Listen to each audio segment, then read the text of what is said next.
Number 127000143. Welcome back to Get Down to Business. I'm joined by Jeff Stier with the National Center for Public Policy Research. Jeff is a frequent guest on CNBC and has addressed health policy on CNN, Fox News Channel, and MSNBC, as well as many other programs.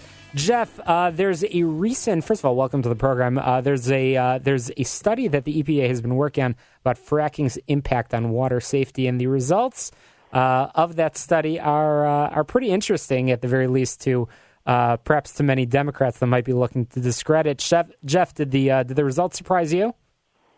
Well, actually, the results of the EPA study did not surprise me because they're consistent with just about all the other studies done from a variety of sources.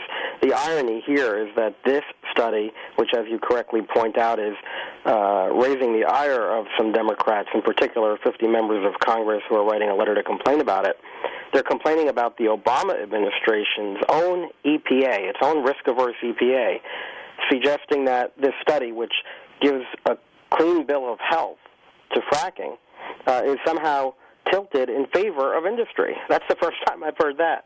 Well, with the results of this report indicating, and I believe you mentioned to me that there's over 1,000 separate sources, that seems pretty conclusive to me.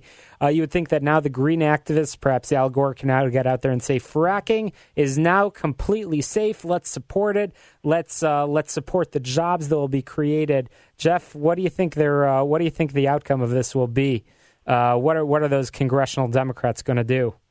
Well, I don't think they've got a leg to stand on anymore. You know, big picture, fracking, which is great for creating jobs, but also great for everybody who consumes products, whether you use gas, whether you heat your home, or whether you're just in business and you're buying things, right? Because energy costs contribute significantly to the price of everything we do.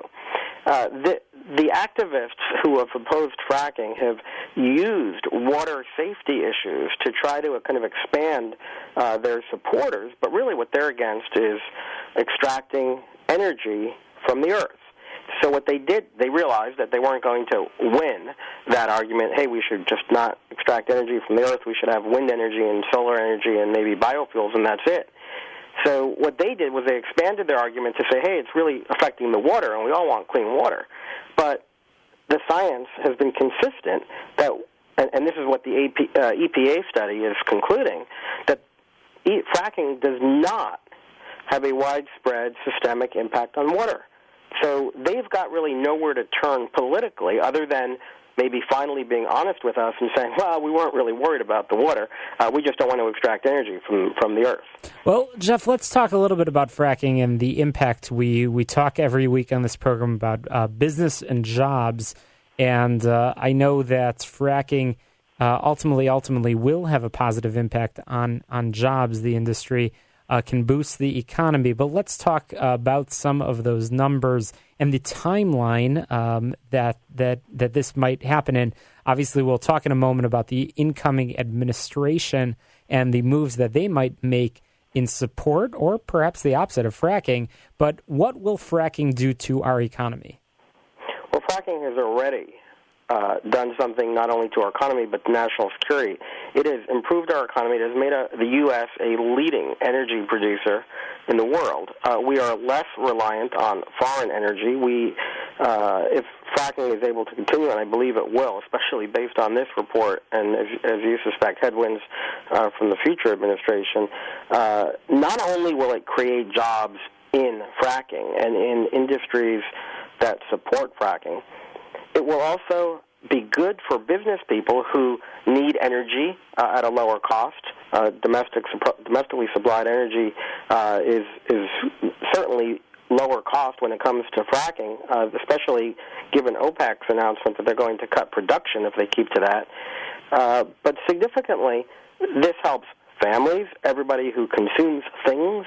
We will all be better off with lower cost energy, which will have the effect economically of creating more jobs. So even if you're not in the energy industry, even if you're not in an industry that supports the energy industry, having lower cost energy, lots of natural gas produced domestically at a lower price will help everybody, whether you're simply a consumer, which we all are, whether we realize it initially or not, or whether you're in business, where you will have a better job competing not only here in the U.S., but having a better chance to compete on the international market. Huge impacts, huge ripple effects on the economy. We're chatting with Jeff Stier with the National Center for Public Policy Research.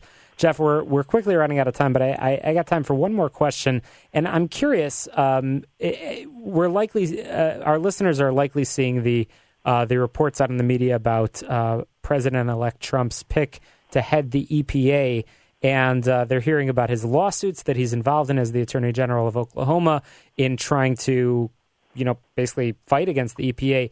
What role will Scott Pruitt have on the EPA, the agency that he's essentially trying to eliminate? How will he head that agency? What's your prediction?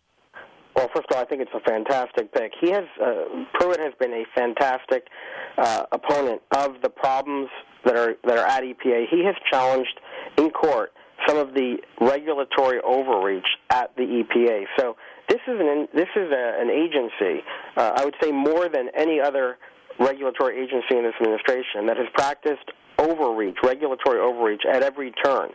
And Scott Pruitt hasn't just been a critic of the EPA, he has been a litigant against the EPA. He has tried these cases. He has pursued the EPA across the board.